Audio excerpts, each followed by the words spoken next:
Okay, let's integrate this guy. This is one that, rather than using an informal approach of just recognizing the chain rule backwards, I feel like I really do need to use an explicit u-substitution. And the trick is always to turn the inside of that square root into a single thing. So that's going to be u. So here I go. I'm going to say let u equal x plus 1. That means du equals dx. And so that would turn the inside of the square root into just a u, so that's taken care of. And then dx is just equal to du, so that's taken care of. But I'm going to be left with this piece of the integral to transform. I have an x, and I have to transform it in terms of u, so let's just do that right now.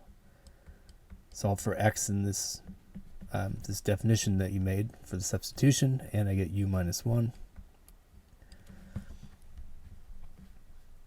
Okay, so I get that this integral is equal to the integral as x goes from -1 to 1 of u minus 1 square root u du. So notice I'm just reminding myself here, these are the limits of integration for x. They are not the limits of integration for u. And the approach I'm going to take on this problem is to get to a final answer in terms of x and then plug these in. Alternatively, you could transform those limits in terms of u. All right, so I'm going to distribute this u to the 1/2 to both those terms.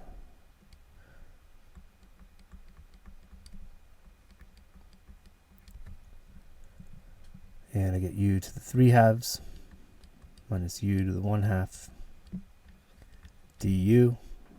This is now guessable, and I get u to the 5/2 over 5/2, which is a 2/5.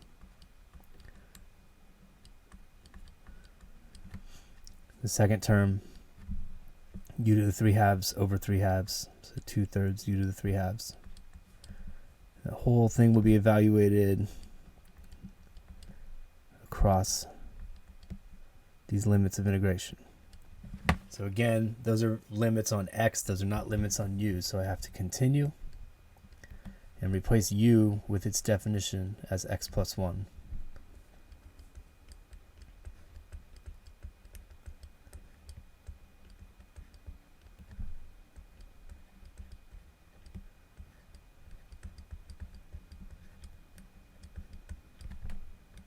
And now I don't have to say x equals anymore because everything's in terms of x. So I'll write it that way. And I noticed something cool about these limits of integration. When I substitute the lower limit of integration, that's -1, each of these terms is 0, so I don't even have to worry about that. All I have to do is look at the upper limit. So I get 2/5, 2 to the 5/2 minus 2/3, 2 to the 3/2. And I'm not inclined to attempt any simplifying on this. I think it's good enough the way it is.